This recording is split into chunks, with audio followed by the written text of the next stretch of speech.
ముందు పత్రికలు ఇవి ఎలా ఉంటాయంటే మామూలుగా ఇదివరకు నేను చెప్పేవాడిని సాయంత్రం పత్రికలు వచ్చవుతాయి, ఉదయం చదివి ఛానల్స్లో చర్చిస్తాము, ఉదయం రోజంతా మాట్లాడతాము, సాయంత్రానికి మళ్ళీ పత్రికలు వస్తాయి.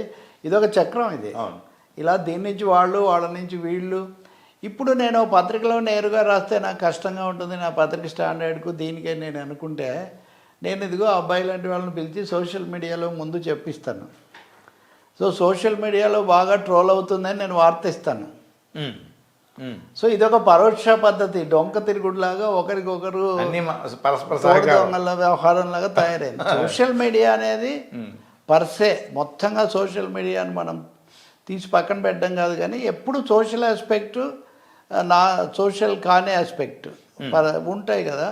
సోషల్ మీడియా కనుక లేకపోతే ఇప్పుడు చాలా విషయాలు తెలిసేవి కాదు, అంతవరకు చాలా స్పష్టమే. కానీ అదే సమయంలో ఇంత పెద్ద మీడియానే స్వాధీనం చేసుకోగలిగిన పెద్ద పార్టీలు ధనస్వాములకు ఈ సోషల్ మీడియాను స్వాధీనం చేసుకోవడం పెద్ద సమస్య ఉంది. నేను మీకు ఒక విషయం చెప్తాను. ప్రభుత్వాల్లో ఏ ప్రభుత్వంలోనే వదిలేయండి, ఈ 10 ఏళ్లలో ప్రభుత్వాల్లో ముఖ్య పాత్ర వహించిన వాళ్ళు చెప్తారు, ఎన్నికలు ఇంకా ఏడాదిలో రాబోతున్నాయి అంటే పెద్ద పెద్ద మీడియా సంస్థలన్నీ ప్రభుత్వాలతో పాలక పార్టీలతో సంప్రదింపులు మొదలు పెడతాయి. ఈ ఏడాది పొడుగునా మీ ప్రభుత్వం గురించి ప్రతి పథకాలు వీటన్నిటికీ మేము విస్తారమైన ప్రచారం ఇస్తాము. ప్రభుత్వం మీద ఏదైనా విమర్శలు వస్తే వాటిని వీళ్ళని తక్కువగా వేయడమే కాకుండా వాటి సమాధానాలు కూడా ఒకేసారి వచ్చేటట్టుగా చూస్తాము. మూడోది సర్వేలు చేస్తే సర్వేలలో ఎడ్జ్ మీకు కొంచెం ఉండేటట్టు చూస్తాము. బలమైన ప్రతిపక్షం అంటే ఓకే, దానికి కూడా కొంత ఏదో మేము చేస్తాం, కానీ కొంచెం ఎడ్జ్ ఉండేటట్టు.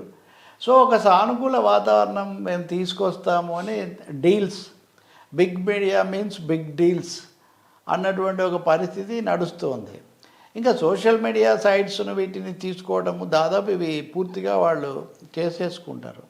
ఇక్కడ 2 రకాలు, అనుకూల ప్రచారము, ప్రత్యర్థుల మీద ప్రతికూల కూడా కాదు, బూతుకూత ఆ పద్ధతిలో చేస్తామని చెప్పటము, ఇదంతా ఒక విశ్వవలయంలాగా తయారైంది.